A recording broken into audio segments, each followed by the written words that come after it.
This is the Kavod Family Podcast, and today we're going to break up these longer series that we've been doing with a bit of a Q&A. It's more of a low-key conversation between three guys, Travis, Justin, myself, processing some of the things that we see in life, our community, the men and women, the families around us, our own lives. We end up talking about CrossFit, careers, fitness. We also end up talking about last impressions, the last impressions that we make on our families, on our children, and how to do that well. We look at the life of Caleb, who finishes so well with God and so well with his family. We compare that with King Uzziah and look at how he starts so well and crashes so hard, and how pride ultimately robs him of so many things that God has for him. So I think this will be helpful for you. Gentlemen, this is really just from our hearts. It's a conversation that we may, probably have on the daily, but it's the kind of conversation that is most helpful for all of us. We hope you enjoy it.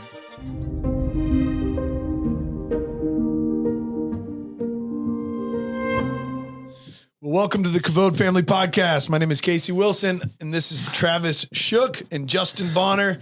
And we've got kind of a one-off episode. No, this is something we're going to try to do once a month, maybe, right? Yeah. We've been noticing for us in-house that we've enjoyed doing longer series. And so we're going to try to do some longer series, 10-part, 15-part. This last one we did was 24 parts.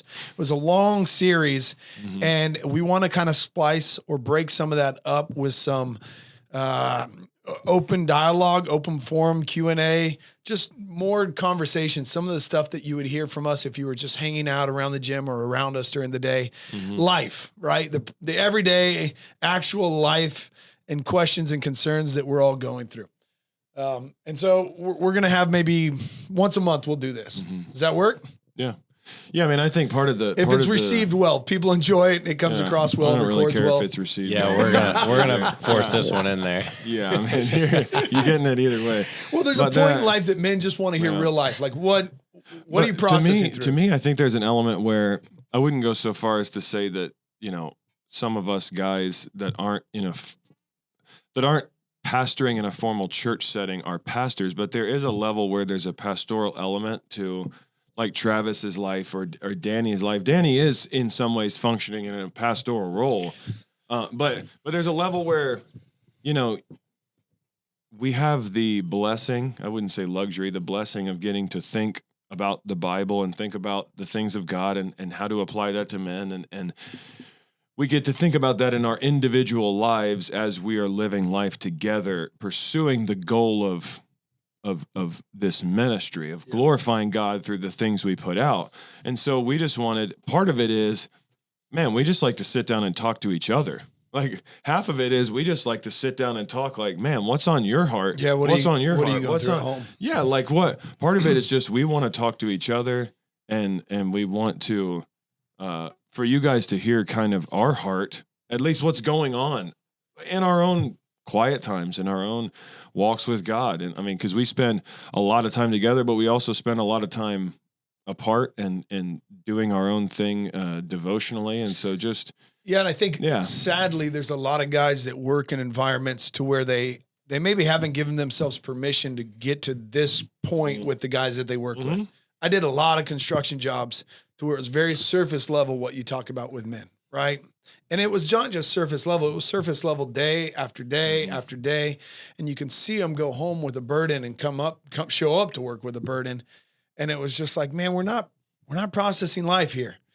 And, I think primarily that's because God is the thread that unites hearts and minds and souls and makes it possible for men to be able to discuss real life. And without him, it's very hard. Pride gets in the way. It makes men very quiet in regards to life. I feel like that is the absolute majority, like the normal. And thinking back over mine, it's been the complete opposite. Like straight out of high school, I lived on a ship with dudes. So like it was like this 24/7. We worked together, we worked out together, we slept in the same tiny little room together. Yeah. It's only ever been this. And you found even with the guys on the boat. Now that was at a point in your life where spiritually you were less mature than you were today. Just starting to really figure it out. Walk with God. Yeah. And so you were still processing a lot of just the normal. Yeah. But like we couldn't help what was cool. And I think it kind of just carried over into this is we made fun of each other. We had great days, terrible days, awful long work days, just the horrendous stuff, but we did life together. So you naturally got close. We'd pull back in, their wife would come down, their kids would come in, and we like kind of like, they're on the phone call with their wife, and we walk by and be like, "What's up, Jessica?" You know, like we kind of became a part of their family, even though we didn't really know them. Yeah. So it was, I'm processing out loud right now. It was different, and it's kind of cool to see how that's worked.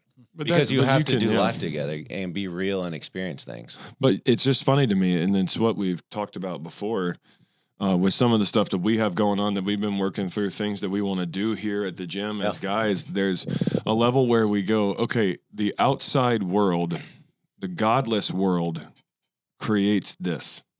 Like you can get this brotherhood conversation, like knowing each other, being in each other's lives, hearing what's going on, caring about each other, and not have God in the equation at all.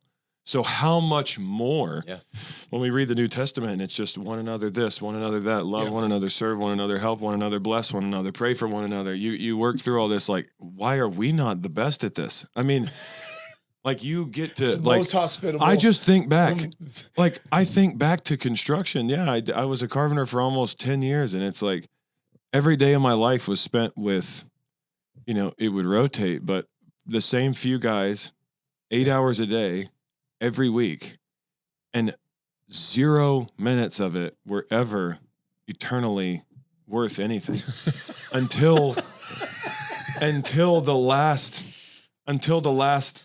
you know, 6 months of my time doing construction when I actually started living for the Lord.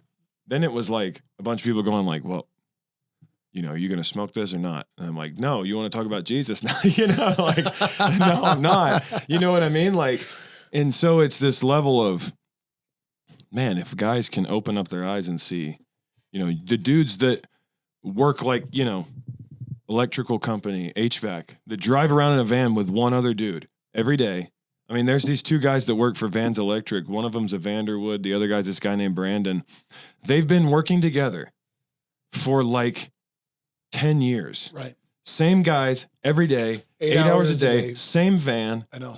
It's like they drive to the job, they work together, same guy. And it's like the amount of time that you could be growing together, learning together, being involved in each other's lives, like that's huge. You don't have to just be hanging out at a gym and being in this kind of environment to have that. Yeah. You know what I mean? It's out there. Yeah. It's what we do with it. It's do we leverage it? Yeah. Yeah. That's good.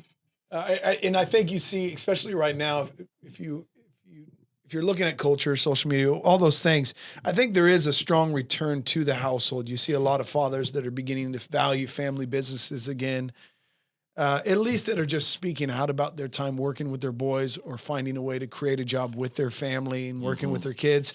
And so some of that is peak interest right now. And people are desiring to want to do life in a way that is enjoyable. They want to build, they want to create, they want to sell, they want to do those things. And they want to do it in a way that's enjoyable with the people they enjoy. I don't think that's a bad take. That's probably a desirable, good, godly thing. Yeah. When Especially you look back, if you put God at the center of it. I mean, absolutely. And so what we're going to do is I think we've loosely come together with just some questions. I don't even know what questions you guys have. Just some I thoughts don't think that you they're have. questions. I think it's just what's Pose on a your thought. mind and heart. Yeah. Let's talk about it. All right. We're running out of time. What's on your heart and mind? Let's talk about it. And you know? And then we'll just chop it up. Yeah. Does that work? Yeah. Jesus. All right. Who wants to kick this thing off? Spin me right around, Jesus, right around. Well, you got a lot written down there, buddy. Yeah, send it. Oh, Yeah. man. Well, I mean, here's one honest one. And this is lighthearted, but this is kind of will get the ball going. Travis, Justin. Travis, if CrossFit, if it never surfaced, if it never blew up, if it never took off like it did, if group workouts just never became popular and you couldn't create a business around it, what do you think you would have ended up doing? What are the heart passions that you had that you could have turned into a career for yourself? And same with you, Justin. You know, if God didn't have you in a place to where you could write now and speak and communicate and leverage words and a pen to be able to pay your bills, what would you do? It's going to feel like a crap answer. It might. Like I was 18 whenever I chose this. Sure. I knew nothing other than high school. So I literally was just like, Jesus, and what do I do in my spare time? I work out. I'm going to make a career out of that. So honestly, I probably would have been peer pressured or brainwashed into getting a secure job, hated it, and figured out how to hunt or fish. Stuck it out with the military, that kind of thing? No, I would have figured out how to hunt or fish and be a guide or do something that I like. Okay. And just send it. Yeah. Because like early on in whatever, I grabbed a hold of God. I feel like with like childlike faith, like he loves me. I love him. Cool. He says, that's it. Cool. What am I going to do with that now? That's the base. I'm just going to do something I enjoy, you know? So the Coast Guard was like secure and smart and intelligent and pay and there for my kids. I hated it. There were some great learning moments. And without a family, I could definitely see maybe a staying in. Yeah. But like, I'm stir crazy. Like it's I like tough to do on what families, man. It is. I see. But like what you said with sports, I mean, military and sports isn't a great comparison, but you get what I'm saying. Like if you're gone from the house and all the time, do it with your family. So as much as you can, when you are in the military, you can move your family with you. You can. Okay. So is it fair to say military's doable and it's able to do it well? Erica was a military child. When the family's together. Yeah, it's a different, you just got to look at life differently. That, yeah, exactly. But when you see divorce happen and one is in the military, that's where I see those relationships and I go, oh man. Well, it's a lot of times I think it's, I mean, I know a guy that's like, you know, a distant family member that, you know, was talking about, oh, I'm about to go, he was an MP for a long time and then became got into some SWAT thing in the military and then was going to get to go to some special forces thing. And it was like talking about how jazzed up he was and he was going to be going somewhere far away for a long time. And it was like, oh, what about your family? Oh yeah, they'll be here. Like there's kind of that G.I. Joe mentality that it's like, this is my thing. My family's kind of second to it. So if you're listening and you're not and you are in the military, kind of got to be what Travis is saying, where you're like, family. Yeah, bring them along. That can't be your identity. Something else, yeah. Whatever else. Doesn't matter. Yeah, I don't, for me, I think, I don't know if you guys have ever heard of what's called imposter syndrome, where you feel like what you're doing, you shouldn't be doing, and you're unqualified for, and that eventually someone's going to figure it out, and then you're not going to do it anymore. When you ask what would you be doing if you weren't doing this, every day I'm going, am I really doing this? Like, is this really my job? Like trying to write a book and trying to figure out what to say to people online and how to communicate about Jesus. Yeah. And like, and planning a church, like with my best friends, and like, this can't, like eventually it's going to be like, just kidding. None of that was real. Like back to the real world. You know, there's that feeling in me. You have that fear that eventually. But if in this alternate reality where I wasn't doing this, if the Lord still got a hold of me the way that he did, I think I would still love to have done carpentry. I still loved building. I wasn't in the right headspace, soul space whenever I did it. So I didn't have the enjoyment of it, but I really do love it and I'm good at it. Yeah. But I wasn't in the right space when I did it. So I couldn't be the best that I could be and do it to the best of my ability. But now I could with Christ. Yeah. And so there's a little bit where I go, I would have just done that and just done it better. You know, I would have just done it in a more godly way, you know. I hope all of my boys get 1 or 2 years. And it may be that I have to, when they're 13, 14, 15, that age, 16, 17, take a year or two or whatnot, build my own home, something to where they just get to learn how to swing a hammer, stack walls. Like it's such an awesome experience for a human being to learn how to build. And nothing's cooler to build than like a house, a building. It's just awesome. Bring them over to our house. We do have a big remodel in your place we got to do. Daniel Ball's house. Yeah. I really hope that comes together for him. What about you? I thoroughly enjoyed building. I did. Some of the best days of my life were spent on a carpentry, doing carpentry, working on job sites with my father. I mean, I didn't realize it in the time. I was still young, 17, 18, 19. You're trying to get ahead of yourself. But once you get into the grind of life and you settle in and you realize this is a long-term building process of enjoying people and family and raising a family, you slow down and you appreciate work differently. And construction was a joy. It was a pleasure. It was fun. It's painful. Like there's times where your body hurts and your hands, I look at often my dad's hands still. I mean, he has some fingernails that have never healed. They're just cracked and they will forever be cracked, broken, cracked, just That's cool. chipped.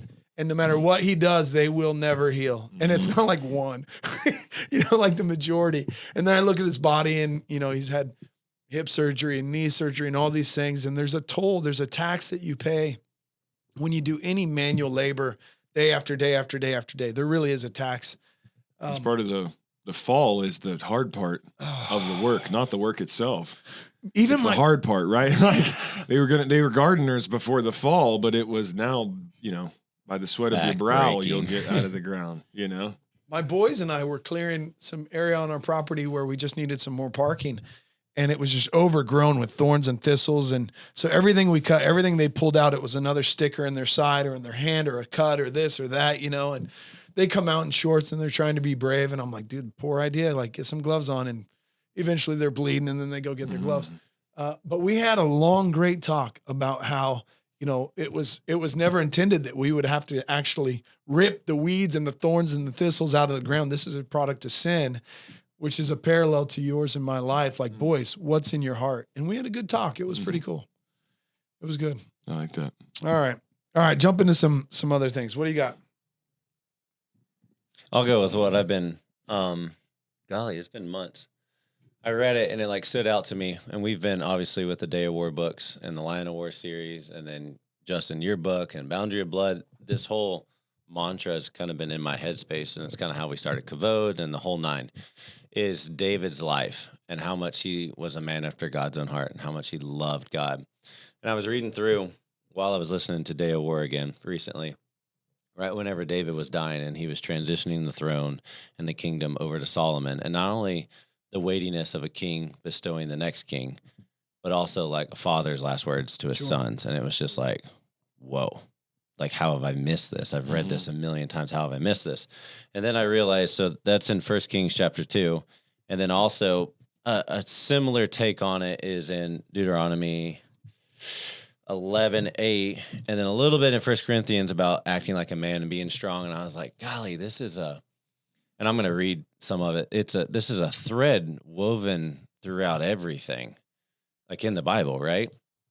In this idea of a father imparting his last words to his son. And I'm thinking, what would I tell Reed? Like, there's so much I would want to tell Reed. Like, what is the most So just so the weightiest scene, we catch up. You're saying you've been processing how you would want to impart to your son in the latter days of your life. Like if you wanted to pass on this legacy, this inheritance, this counsel to him. I wasn't thinking about it at all until I read this, and I was like, and now you are.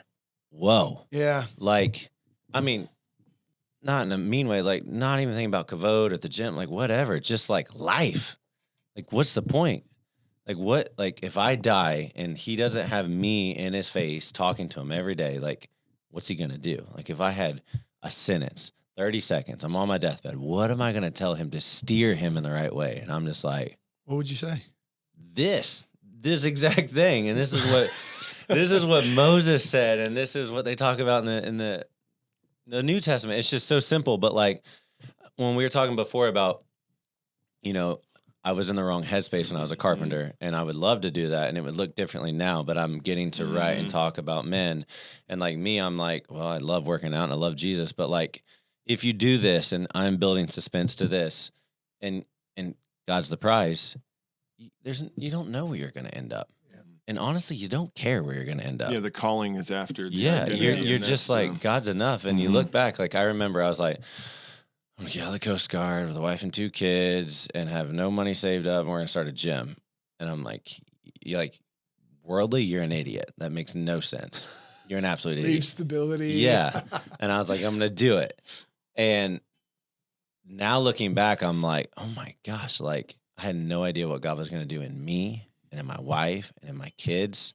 And it was just that part of like the gym wasn't the idol. It could have been. He was the prize. But I got, like, he used that to shape me, you know, just like how he did with David in the field when he was a shepherd. So 1 Kings chapter 2, verse 1, I'm just going to kind of read a little bit. It said, then David's time to die drew near. So he commanded Solomon his son, saying, I'm going to the way of the earth, so I'm going to die. So you shall be strong and be a man. You shall keep the responsibility given by Yahweh your God to walk in his ways, to keep his statutes, his commandments, his judgments, and his testimonies, according to what is written in the law of Moses, that you may be prosperous in all that you do and wherever you turn, so that Yahweh may establish his promise, which he spoke to, I lost my line here, which he spoke concerning me, saying, if your sons keep their way to walk with me in truth with all their heart and with all their soul, he said, you shall not have a man cut off the throne of Israel. Wow. So it's like, be careful switching translations. It'll throw you for a loop. the weightiness and like, I'm going to die. Let me talk to you. And it wasn't about, this is how you run the kingdom. This is how you lead the mighty men. This is the foreign relationships with the money. Like, it was none of that. It was like, be strong, act like a man, and do every single thing God says. And if you do that, he'll take care of you. And then in Deuteronomy 11:8, he says, keep going, but we've got to come back to this. Oh, this I know. is so good. It's loaded. But this is where my head's been at home, here, the podcast. We're talking about men, like bringing men out of darkness. Not that we know what we're doing, but God knows what he's doing, and showing them God, and like he created us and he loves us and he desires relationship with us.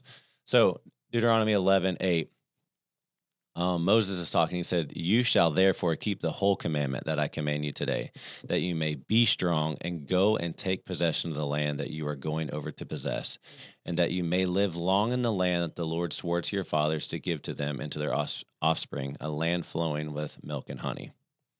And then if you go 1 Corinthians 16:13, be watchful, stand firm in the faith, act like a man, be strong. Let all that you do be done in love. So this idea of like, be strong, act like a man. He tells Joshua that. Joshua, the one that's taking over after Moses to go actually take over the promised land. And it's like, put everything, every stock, every word, every weight in me, and love me, and focus on me. And not only will I take care of you worldly here, you'll have food and clothes, but like, you'll have the greatest thing ever, which is me. And like the weightiness on that, I've been being refined in and pulling the layers off and just grasping so much more of that. And now I'm looking at Reed and I'm like, oh my gosh, Esri, like Lydia, Kavod, the gym, where we're going, Kavod family, like the legacy should be, if I die, if we die, like, what is it? And I said it on the podcast, whichever recent one. I was like, Reed, if I die, what is it? What's the point? What do we do? And they're just like, Jesus. And I said, yes. Like, read, follow, love him, read the word, be obsessed with it. Can't get enough of him. Like that's the start, the middle, the end, you're a success. And if I can paint that, then they're always, whoever's following me or in close proximity to me, they're going to know, like, this is what he's about. Yeah. This is it. Whether he had, like, I remember, and then I'll stop on my tangent, that way you guys can go. Rewind like 5 or 6 years ago in the thick of like starting a new business. It was, I don't say all on me, like Lyd wasn't doing, but Lyd was mainly taking care of the kids. You were moving locations. Yeah, it was just chaos. And my grandparents were getting older, and it was like, I just felt this weightiness and God talking to me like, you need to go down there with your mom. So we went down there for a week, and I had not taken more than like Friday, Saturday, Sunday off. So I went down there for a week and hung out with them. And we literally from 7 a.m. to 6 p.m., because they went to bed early, sat on their porch in Florida and just listened to their life story. And God was just like, pay attention. Like, this is huge. Like, soak this in. I'm just hearing stories and stories and stories and stories and stories. And God's like, my grandfather was a very successful contractor here, had money, took trips, went all over the world, did all the stuff. And he was like, what does he have right now at the end of his life? He's sitting on the porch with his wife, with his family, and telling stories. It's memories. And they were like, maybe believers. Yeah. I'm not really sure. But like, that was it, is memories. It's love. It's time with family. And God God was putting that on me. Like, don't go just lose yourself in the gym and work and machines and this and this. He's like, relationships, which you're always talking about, like focus on me and people. Yeah. So I came back, it was super sobering, and I've been chewing on this thought process for a while. But when I read that verse, it just was like a weightiness. I'm like, all right, there's a different lens that I'm going to start looking at things. It's been good. It's been challenging. Do you guys think that we are getting back to a time where when you look at a young man or you look at a person, you say, act like a man, that they, that it's clear what that means? My point is the scripture speaks in a way where if this is the revelation of God, the counsel of God coming through men, according to the Spirit of God in them, and he's able to say things to men like, act like a man, be strong, act like a man. And it's sufficient to call a man up. It should still be sufficient to call up a young man, right?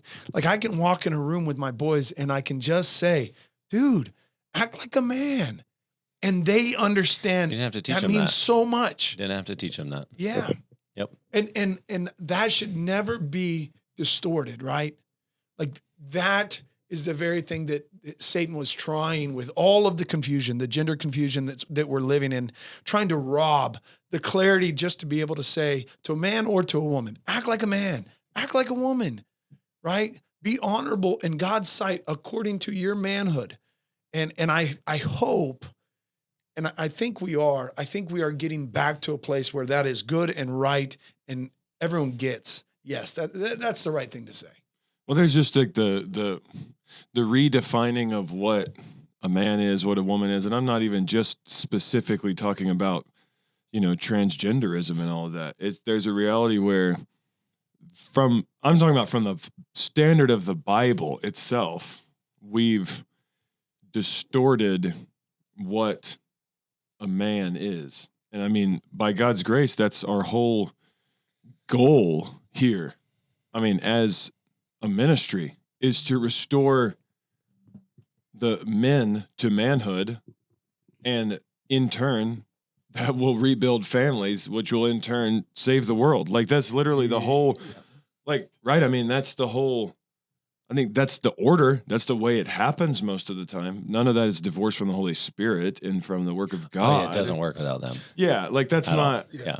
Like, but that's the way that God set it up. And that's the model he gave. Yeah. Christ died for us while we were yet sinners. He died for us. The husband loved the bride, even when they were failing, when the family was failing, when the family was struggling, the husband stayed strong. And therefore we kept the ball moving and it went in the right direction. When the man pulls out and bails, you see a lot of the destruction this society has. But with that, what I mean is now we're getting back to a place where it's our labor, our burden here is to provide an example through what we say and the way that we ourselves try to live of what a man is. Like, so that men have something to run after, to look at and move towards.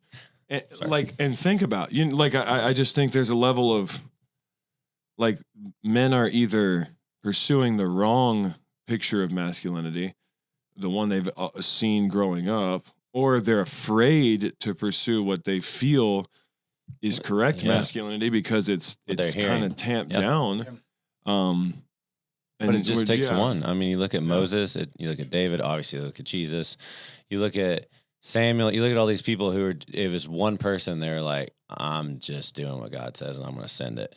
And look at the ripple effect that follows after them, They had some blemishes, but if you look at Moses, he was like, all right, God, you're talking to me in a bush. I'm going to do it. Let's go. I mean, look what changed. He did work in such ways in the men in the Old Testament to which they became heroes of the faith. I mean, that's why we have here Hebrews 11. We look at that and we look at the great things that men did. Now, there's massive failure, proving that every man is sinful and needs to be saved. But when the Spirit of God comes into a man's life, he's capable to do things that are right in regards to what he was called to do. And when I see figures like, you guys know this, and I've talked about him, and I think all of us have talked about him. Maybe it's because I'm in my 40s now, but Caleb is one of those figures, right? At 40, he goes with Joshua into the land. He spies out the land. Everyone cowers. Caleb would have kept his vest on today. Caleb would have kept it. Yes, he would have. Yeah. But then at 85, 45 years later, he still says, hey, I'm as strong as I was. And you know what? That land there with enemies still on it, that's the one I want to call home. I'm going to go take it. And I think that what you're saying by we desire to have men with that kind of resolve and grit to which they live for their families and say, boys, we're not done with God's mission. I'm not looking for retirement. Whatever I end up doing is fine. Isn't that the whole point of Caleb's life? Numbers 14:24 is the whole point of that is that he finished well. My servant Caleb, because he has a different spirit and has followed me fully, I will bring into the land into which he went, and his descendants shall possess it. I want to interrupt real quick. So this is we're gonna work through a prior podcast. Conviction, condemnation. You told a story. This dude has read his Bible, loves God, and that came up. Sure. And that just was able to teach further and encourage further. Yeah. So if you don't know it like that, that's totally fine. You'll get there. But like to me, you doing that, I'm like, dude, that was gangster. Get like, in the story. I need to know it like that. Because like once you start reading, you're like, oh, there's something like that somewhere. And when you know that, like you know where I was saying the speed limits change, it like that's how you live through life. Like you were able to pull that out. So if you listen to the last one or two, I don't remember where it was. Yeah. Get in it and read it. And I think it was the last one. The one on teaching. It would have been the last one. Josh, it's huge. Caleb's one of those guys. Just get this. And I'm not we'll go a little farther with Caleb's life. If you keep going, you look at Joshua, you look at chapter, I think it's 14, 15 in that area. Caleb gets to the point where he has a daughter. He has a daughter who needs to be married. And the way that it's not like I'm promoting arranged marriage here, but for one, he's a godly man. He's a godly man with the spirit who God approves and said, this man deserves to be in the land. He does incredible things for the people, right? And then it's time for his daughter to be married. And he says, hey, you men, if you go and you do this and you take this land, the man that does that, you'll get my daughter as as a bride. And I'm not promoting arranged marriage. That's Old Testament. But if you're a son or a daughter and your father is the kind of man that lives like that's approved by God, scary. who's a mighty man, and he says, I've got a plan to provide for your future, trust me in this. That's the kind of man we all desire to be. Yep. To where our children would trust us, our families would trust us, they would walk with God, we would leave a godly inheritance for them one day. Anyway. That's my hope. I hope at 85 we're still trucking along, pulling vest trying. But there is, I think that like there's just I talk about it a little bit in the book is, you walk into look at the yearbook of an elementary school, and you tell me what the ratio is to men and women of teachers. Sure. Of they're not called lunchmen. They're called lunch ladies. The whole place except maybe the janitor and the PE teacher and maybe the vice principal are men. The rest is women. And I'm not saying that there shouldn't be women teachers. We praise God for them. They're very skilled in that. But what I mean is that the way that it's been set up is that from the time a child starts to go to school, especially boys, all the way up until the time they are they're past the age when you could go to war for most of human history. They have been told the vast majority of their lives what to do and how to do it by women. And most of the time it's women trying to keep 30 kids from burning the house down, right? From burning a classroom down and work through a curriculum that they don't even believe is making anyone smarter. No. I'm not trying to go on a tangent about public school. I have a son in public school. I just mean when boys are starting to become men and they're starting to want to be strong, they're told you can't be strong here. Yeah. You can be strong, just not here. Well, here is where I am the majority of my life. Yeah. Right. And they're told that no, being strong is it's distorted. And we need to get back to the point where like we rejoice in strength and masculinity, and that you take high testosterone boys and you point them towards God. Like you don't take and make them into jellyfish that just float along with the current, like they need to be, what does John Piper talk about? Dolphins that are jumping through the water and like moving against the current. Like he's talking about, we need to be like dolphins, not like jellyfish, that are just, we're jumping, we're swimming upriver. You know what I mean? Like that's good. So what's God been staring on you? Man, a few things, but one that really stood out to me that I heard, I think it was Francis Chan was talking about it. He's still doing a lot of stuff lately. I listen to him sometimes, but it's in 2 Chronicles chapter 26, one of those books that everyone loves to get deep into the nitty gritty, as Nacho Libre would say. 2 Chronicles chapter 26. Chronicles is at the end of the Hebrew Old Testament. It's towards the first quarter of our English Bibles because that's the order it was in the Septuagint, the Greek translation of the Hebrew Old Testament from the time of Jesus. But in the Hebrew Bible, Chronicles is at the end. It's one book, Chronicles, and it ends by basically recapping genealogically and historically the history of the nation of Israel up into that point. Right. And it kind of ends in a cool way where it ends. And then you have the intertestamental period. And then you have Matthew. And Matthew begins with a genealogy. Right. So it flows right into that. And so it's kind of cool the way it recaps it. And it makes more sense when it's at the end of the Old Testament instead of where it is. But 2 Chronicles 26, we're getting towards the end of it. And it's talking about King Uzziah. And you remember his name from Isaiah chapter 6. That's where he's most famous. In the year that King Uzziah died, I saw the Lord high and lifted up, right? The scene of Isaiah taken into the heavenly temple. But there's this passage. It's just listing out the kings and how they failed and how they failed and how they lost and how they sucked and how they ruined everything and how they didn't follow God. I mean, right before it, Amaziah, I think it was Amaziah. It says, he did what was right in the eyes of the Lord, yet not with a whole heart. And as soon as the royal power was firmly his, he killed his servants who had struck down. Like he just does crazy things. There's all these kings that it's like, and then they were awful and they didn't follow God. But this is the way Uzziah starts. And all the people of Judah took Uzziah, who was 16 years old, and made him king instead of his father Amaziah. He built Eloth and restored it to Judah after the king slept with his fathers. Uzziah was 16 years old when he began to reign, and he reigned 52 years in Jerusalem. Okay. That's, first off, that's huge. That's a lot. Yeah, that's your life. No, most of these guys, you'll see, most of them were killed in battle or killed by people who wanted to take the throne. 52 years is a long time when you start looking at the length of the reigns in the Bible. His mother's name was Jechaliah of Jerusalem. Verse 4 of 2 Chronicles 26. And he did what was right in the eyes of the Lord, according to all that his father Amaziah had done.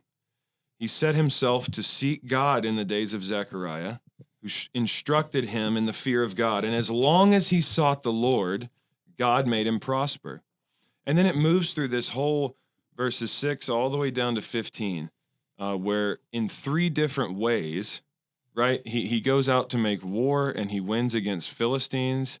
And it says in verse 7, God helped him against the Philistines and against the Arabians who lived in Gerbal against the Maonites. And then it said he became very strong. Then he built towers in Jerusalem, right? He rebuilt the city. He built towers in the wilderness and cut out cisterns, had large herds. It says he loved the soil. So this was a king who not only was thinking militaristically, he was seeking God, but he also paid attention to, okay, we need to get crops. Yeah. Like we need to, and then it goes down and talks about the whole number of the heads of fathers' houses of mighty men of valor was 2,600, a huge army prepared for all the army, shields, spears, helmets, coats of mail, bows and stones for slinging. And he talks about this whole, like this guy is doing it. Like, and my point that I'm building to, as you were saying earlier, the point I'm building to is the fact that a lot of times things are going good in your life. Like God is putting wind in your sails and life is coming together, right? Like your business is doing well. Your bank account is not almost at zero. Like you're not horribly in debt. You're right, like life is good, right? Like you are being successful. And then it says at the very end of verse 15, and his fame spread far, for he was marvelously helped till he was strong. That phrase, for he was marvelously helped by God. And the next verse, right, till he was strong. Strong as in, you'll see, strong as in, I'm strong, not be strong in the Lord and the strength of his might, right. Ephesians 6, right? Ephesians 6 says, be strong in the Lord. Until he was, and the strength of his might. Yeah. Yeah, well, it's about to say proud. Yeah. He grew strong as in, wow, I really am something, right? I'm something. But when he was strong, he grew proud to his destruction. For he was unfaithful to the Lord his God and entered the temple of the Lord to burn incense on the altar of incense. And just to make this super simple is what Uzziah did was God had elevated him to a place as king. And Uzziah started to believe that he was the one that had made him something, right? Apart from God, we're garbage. And God took him and made him what he was. And he said, I want to be this. And he stepped out of what God had called him to be. And he assumed a role that God had never put there for him. And this has a lot of implications for us as men, but it mostly has to do with conviction and calling and humility, if I could put what's been on my heart with this. And so he goes in he assumed the role of priest, which there was never priest kings. The only priest king besides Jesus is Melchizedek. He's the only priest king in the entire Bible other than Christ. And then it says, so he goes in to burn incense, but Azariah the priest went in after him with 80 priests of the Lord who were men of valor. Oh, he goes in with 80, there's 81 dudes come in, good men of valor. And they withstood King Uzziah and said to him, it is not for you, Uzziah, to burn incense to the Lord, but for the priests, the sons of Aaron, who are consecrated to burn incense. Go out of the sanctuary, for you have done wrong, and it will bring you no honor from the Lord God. This is 52 years, maybe a little bit less at this point, that he's been king. And now he's stepping out of the divine lane that God had placed him in. The resolve in those men to do it to the king, though. Yeah, the nuts on those guys to go, and he's successful. And they're like, sorry, get out. I don't care how good you're doing out there. You ain't coming in here. And then it says, then Uzziah was angry. Okay, now he had a censer in his hand to burn incense. And when he became angry with the priests, that's an important note, leprosy broke out on his forehead in the presence of the priests in the house of the Lord by the altar of incense. And Azariah, the chief priest, and all the priests looked at him. I mean, you imagine. They're like, he doesn't realize what's happening to him. They're watching this happen like a movie. Crazy. And Azariah, the chief priest, and all the priests looked at him, and behold, he was leprous in his forehead. And they rushed him out quickly, and he himself hurried to go out because the Lord had struck him. And King Uzziah was a leper to the day of his death. And being a leper, lived in a separate house, for he was excluded from the house of the Lord. And Jotham his son was over the king's household, governing the people of the land.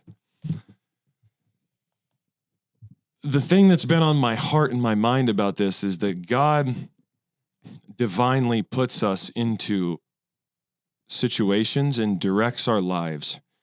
And whatever success we have in that lane that we're living in is from him, right? It's from God. He made us to be victorious, to be successful in whatever it is that we're doing, right? Even if it's in the sin that you're overcoming. And the temptation can be, I've got it. I'm the one doing this. Now I'm good to follow my own desires. Right? Now I'm good. Now I can follow whatever desires I want to follow. Like, I got it now, God. Thank you. Thank you, really, but now I got it. I want to do this. And the thing that's crazy is that God provides a gut check, not the most comfortable way of turning back. Again, 1 Corinthians 10:13.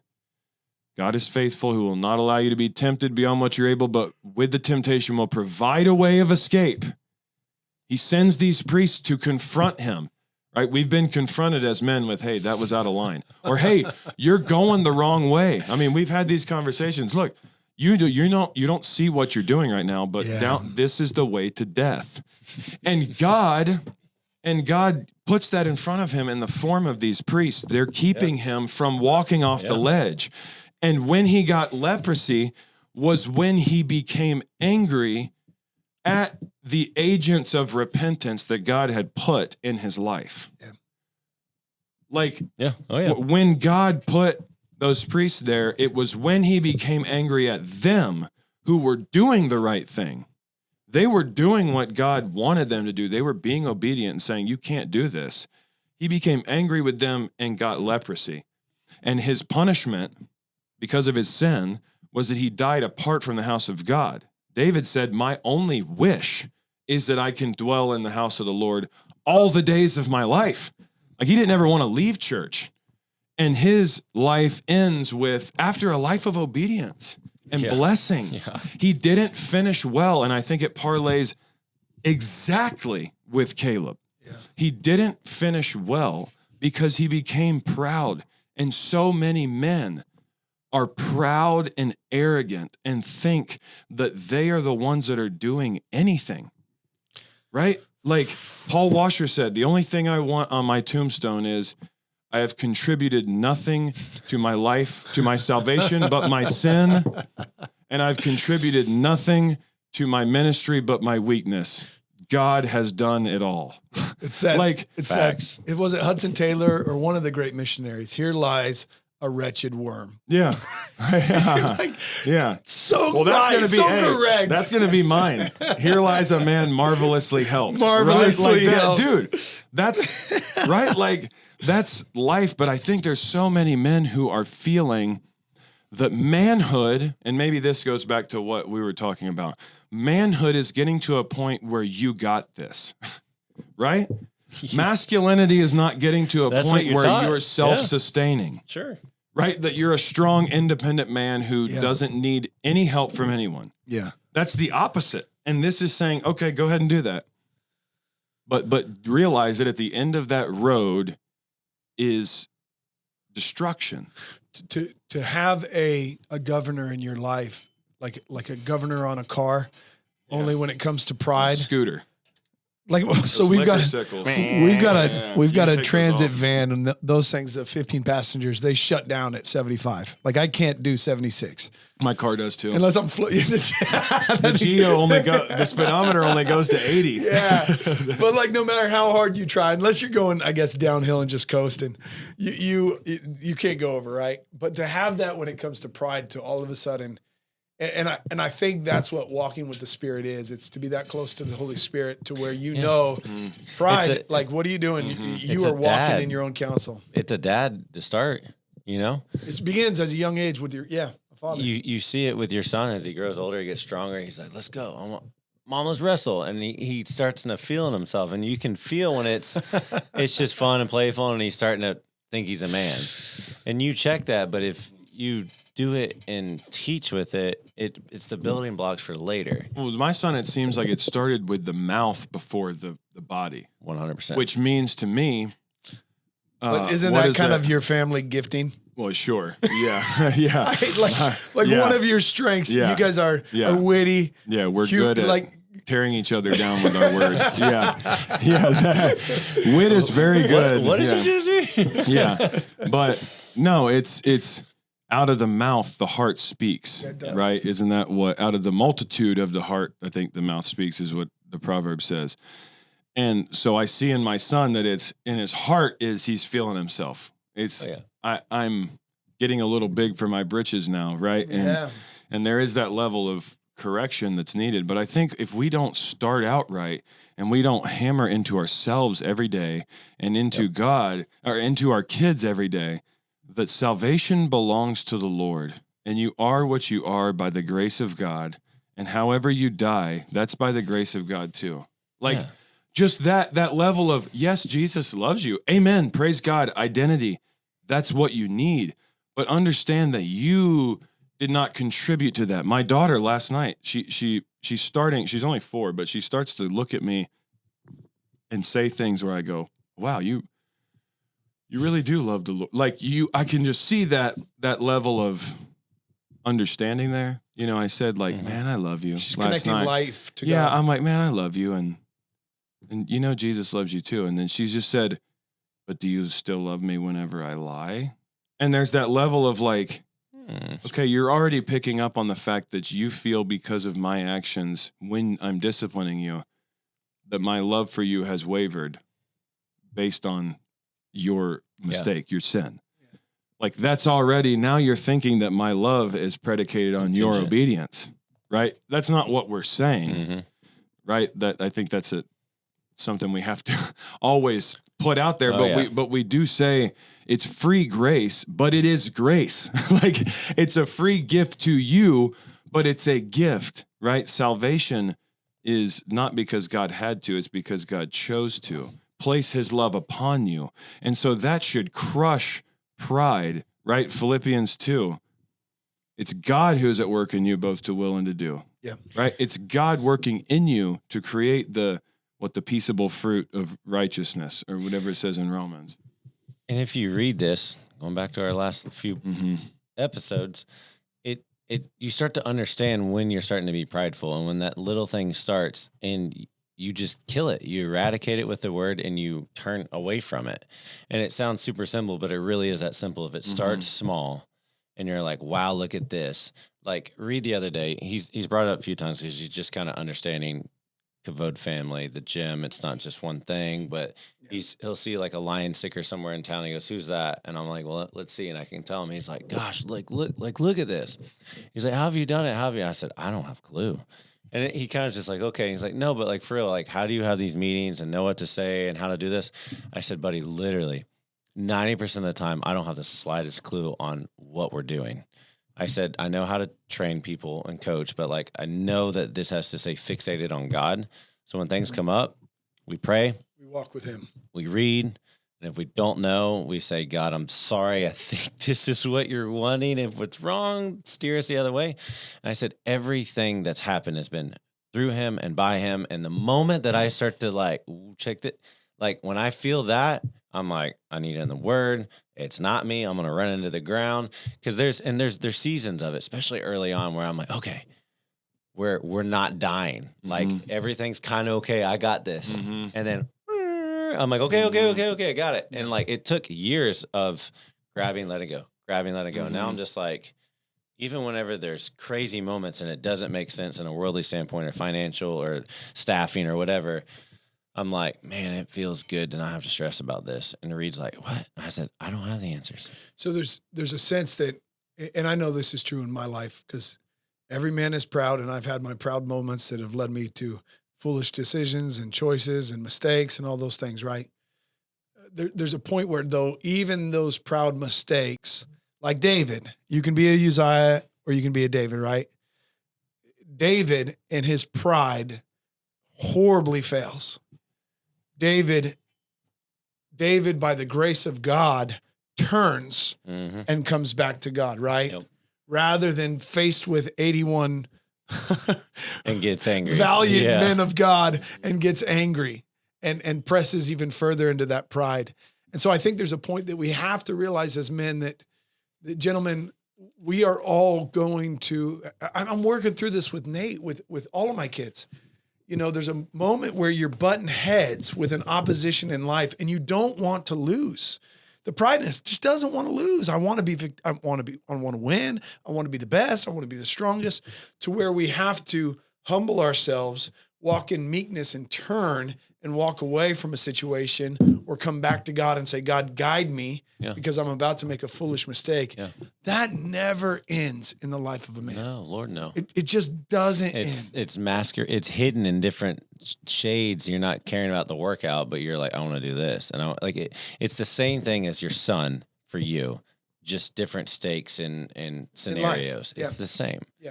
But when you realize it and you're in your word, you start to understand he speaks to you and you see pride start to creep in before it's there and before you need the 81 priests to stab you. And then you see it in your kid, but you also start to see, why am I feeling prideful right now? Like identity. Like if you're like, I want to win, I need this, I don't want to have to, like, I'm going to look dumb, the fear of man, like you start to see what it really is, why you really are doubling down on it, you know? And you know that by being in this. All right, so let's land this plane in this episode. Does that work? It's your turn. He's evading. Goodness. Yeah. You're not hearing anything. You haven't been reading. That's what's going on, right? Took the vest off. I got one of two directions I can take now. this. I got one of two directions we can take this. It's all downhill from here. Casey, it started with the vest. And we'll go. Have you seen the movie This Is 40? I'm 41 now. This is 41, sorry. This is the life of a 40-year-old. All right. Since you went that route, we'll go this route. Here I am, I'm 40. Caleb, we talked about him, so we'll finish with Caleb. At 85, he finishes well. He finishes well. He's still fighting. He's still pursuing God's, will for his life. 45 years later, late in his life. What's the thing in 45 years that you go, if God blesses me and I get to walk with him and I get to finish with strength, I get to finish by not just retiring and calling it quits, but just laboring and running and building and going after him for the rest of my life. What is that image for you? What does it look like to finish well in 45 years for the Lord? It's going to sound like a crap answer. It's Jesus. I don't care if I'm doing this, if I'm coaching, if I'm digging ditches, if I'm like Phil. Go further though, for you, for your wife, for your kids. What does that look like? Okay. Because you guys are making change. Like even in the last year, you guys have processed through, we're going to sell one house. I'm going to buy 20 acres of property with my father-in-law. We're going to begin to build out a family property. Honestly, and the reason I'm doing this is for my family. Yes, for sure. I would love to create a place where my kids, like I want my ceiling, and this is on a worldly standpoint, spiritually as well, but the worldly makes more sense to people. I would want my ceiling to be where my kids start. It's their floor. My ceiling is their floor. They could start with managing and coaching and learning how to run a business. As when they're old enough, they have a lot. If they want to build on, they could. They have a job that they can make money if they want to. If they want to do something else, that's fine. I'm going to help them learn how to communicate and manage their money. They're just going to be better off than where I was. Yeah. Worldly standpoint. But if I lose the land, lose the gym, lose the podcast, lose any influence, and I'm still in love with him and chasing him at 85, you can ask Lydia this. Anybody can ask Lydia this, because I said this to her when I was 16 or 17. I said, this is not your outcome in life, so don't stress. I said, but God is pressed upon me at an early age. If I live in a box on the side of the street and I love Jesus, I'm a success. Right. So that to me, like definitely, like I'm going to try to, a good man leaves an inheritance for his grandkids, right? Like those are things I'm aspiring to, but make no mistake. The greatest thing is whenever I'm 85 and I look at Reed, I'm like, what's the point? And if he says Jesus still, I'm like, yeah, that's it.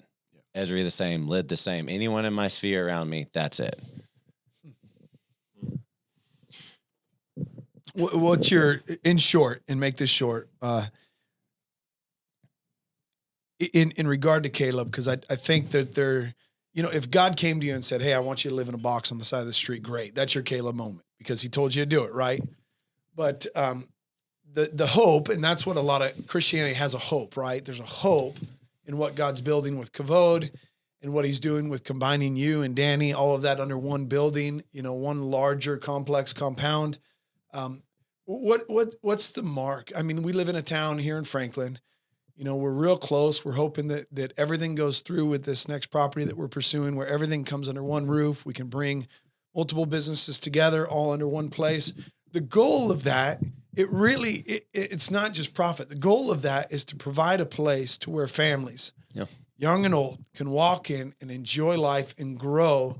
And if they spend any length of time, they begin to walk more and more and more in their identity and in their comfort and strength as a child of God via karate, boxing, fitness. But all those things are just platforms. There's just means to work through selfishness and sin and impatience and laziness.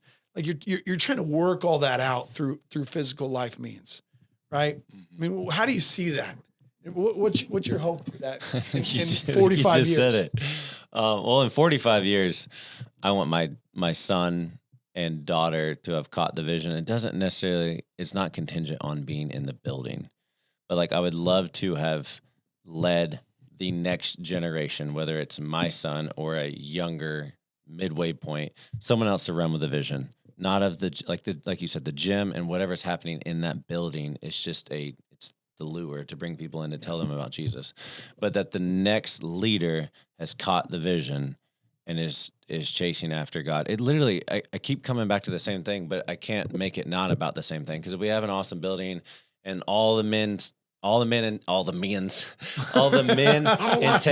no more. That's where it went. All of the men in Franklin love Jesus, great, but like, I want to die or be old and know that the next generation's foundation is in Christ. They're running. Like that's the next step for me. What about you, Justin? Oh man. You know, I guess I'm a little bit younger, not that much younger than Travis, but just in terms of I get caught up thinking more short term, I guess, which isn't necessarily a good thing. But I try to think about why I'm laboring, what I want God to think of me. You know, I don't think there's necessarily anything wrong with wanting to be pleasing to God with my life. Like, sure, I know that by faith, the man on the cross was, the thief on the cross was pleasing to God. But at the same time, I want to live for him. There's that level. And I in terms of this relationship, the thing that propels that is Philippians 3:12. Not that I've already obtained this or am already perfect. That's Paul's total commitment to God, that I may know him and all this. He says, I'm not there yet, but I press on to make it my own. And it's this line right here, because Christ Jesus has made me his own. Yeah. Right? I press on to make that my own because Jesus Christ has made me his own. And I'm looking up a verse. I want that to be my thought process with God. Like, God so loved me and made me his own. Why would I not press on to make life with him my own? Right? Like I want to be, we have it as our aim. What is it? 1 Corinthians 15, whether at home or away, to be pleasing to him. Yeah. Right? I think it's 1 Corinthians 15. Like, I want to be pleasing to God because he made me his own. What else am I supposed to do? The love of Christ compels us. We're ambassadors for Christ, God making his appeal through us. Yeah. Be reconciled to God. That comes from the fact that he has arrested me with his love, and I want to live with that on my mind. But I thought about this verse, and I'm not, you guys should, if you've listened to this podcast for any length of time, you should know that this doesn't mean I'm comparing myself to Jesus. I want to be Jesus. I do want to be like him, though, and I'm not afraid to say that. You know what I mean? I want to be like him, but I know I am not him. But this verse right here, John 13:1, I want my family to say this about me, this one little line. But it says, I'm a Bible guy, so I got to read the whole verse. I can't read like part D. There's only usually a part A and B in a verse. Yeah, you get real expositional when you have a Part D. The last word. Slice it very thin. Now, before the feast of the Passover, when Jesus knew that his hour had come to depart out of this world to the Father, having loved his own who were in the world, right, those who the Father gave him, he loved them to the end. Like, having loved those who were his in the world, he loved them to the end. Like, I'm a pastor. We're planning a church. I know I'm called to pastor people, and I know the first I'm called to be shepherded, pastored by God, by Christ. I'm called to shepherd my family, but I want people to say of me that he loved me to the end. Whatever vehicle, whatever that looks like, I don't know. Right? Yeah. Amos 6 says, I'm not a prophet or the son of a prophet. I was out picking berries and God plucked me out and said, go prophesy to the nation of Israel. You know what I mean? That's how I feel. I think it's 7:6, Amos 7:6. But I want my wife to say I'm a godlier person because I was married to Justin. Yeah. And I want my kids to say, my father walked with God like Enoch, and he loved me to the end. Right? Like, whatever that looks like, that's up to God. Yeah. Right? But there is a part that's up to me, and that's obedience and trying to live this, So, yeah. What about you? I mean, in the material world, that's not the right way to say it, because I think the spiritual and the material are so united and connected together that they reflect the health of one another. They should. If you have a good life, it's because you have good relationships. That's what a mentor always said. If you have a bad life, it's because you have bad relationships. And so if externally everything's broken, it's because internally everything's broken.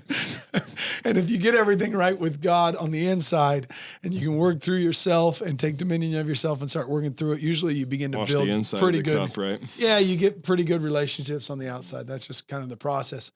But man, I would love to. I mean, it's been the heart desire in my life. For the last 22 years, I've walked with the Lord. Early on, he put a strong desire to be a part of missions, and that looked like missions overseas. And then at some point in that young, adventurous spirit that just goes and goes and goes and runs and runs and runs and tells people that, I had a mentor look at me and he said, Casey, I don't know if you've ever thought about this, but the end of missions, the end goal of going overseas or to make a friend or connect with a person, he said, the end of missions is church planting. It's building a people and a house that comes together and loves God.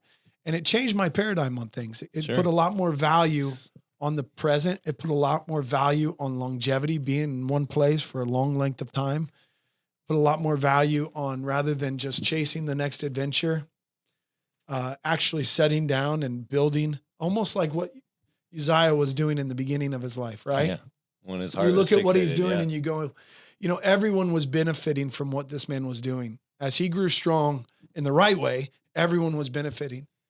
And I really hope, because I have a household right now of children that come from broken homes, right? And for most of them, they are going to be first generation. Well, outside of me, from their lineage will be first generation Christians that will be faithful to him. And so I really hope, I really, really, really hope that practical things like, getting to build a church with some of my best friends, that becomes a heritage, a long, long heritage for them to be a part of, something that they take over one day and that they love God and run with. I hope and pray that to some degree, if God blesses, that my children would remain close or in this proximity, so that way I can watch them and their grandchildren. Cool. Yeah. And if they go, I hope it's because God sent them. Mm-hmm.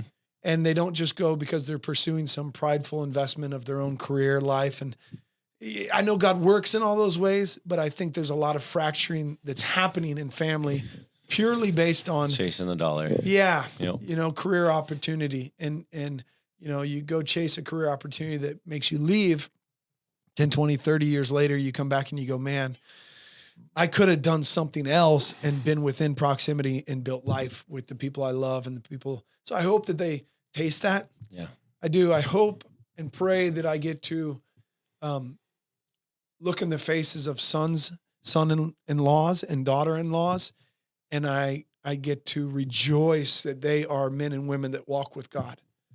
I mean, one of the most terrifying things is to think about the men that will lead your daughters.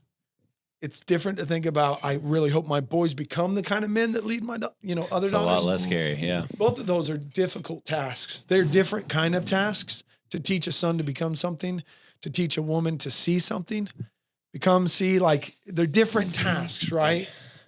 But find comfort in something. Yeah. Right. Like find to security. see the right thing, Yeah. to see the difference between good and evil. But I mean, I don't know. That's I think right. John, It's Amos 7. 3 John screams to a lot of dads, I Yeah. have no greater desire than to see my children walk in truth.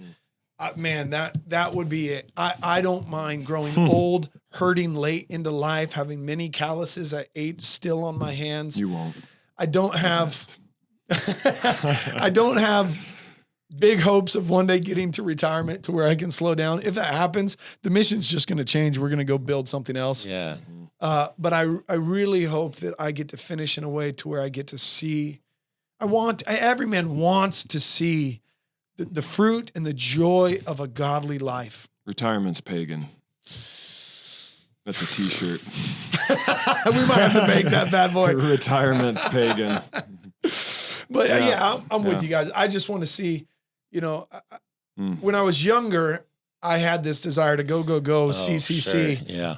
And I'm starting to realize, we talked about this earlier, I've been on some of the greatest vacations or trips that you could possibly think of. And they're all awesome. And my children will have memories from those. They really will. But my children also have incredible memories because we went for a hike or went on a scooter ride or went and worked in the backyard. And I'm starting to realize that, there's value in going and doing great things, but there's also incredible value on just being and doing anything good together can be very enjoyable. So that's why I've kind of jumped in and gotten involved with whatever my kids enjoy, whether it be football or flag football or coaching or soccer. You embrace those things and you run with them, because I have countless memories right now of daily things today that are awesome. For sure. Yeah. I'm laughing just because you're literally here or on a field. Yeah, I mean, maybe. Where else are you going to be right now at this point in my life? Making memories with kids. Yeah. Anyway, let's wrap this up. Does that work? Did you have anything else you want to say? No. I mean, I think part of this was just to hear our hearts, but it seems like the theme, if it got narrowed down to a theme, the theme has been Jesus, but the theme has also been finish well by running the race of faith, right, with our eyes fixed on Jesus, right? Looking unto Jesus, the author and perfecter of our faith, right? And he's the prize, right? As we always talk about. That's the whole run with an expectation of life in him. I saw this video. We can end on this. It was so good. This guy's like, if you had 5 minutes to talk to Jesus, what would you do? And the guy's like, you have that all day. Mm-hmm. And the guy was like, and I was like, there you go. Well said. Read your Bible and pray every day. Yeah. And run with him, right? Yeah. Live such a life. I mean, you are writing your legacy. Just know that today, the things that you do, the choices that you make, the sin that you cut from your life or the sin that you coddle, it is writing your legacy. And so be a man that strangles your sin and therefore lives a life that your children can look at and say, you know what? I had a dad that ran after God. So that's what we hope to be. So enjoy.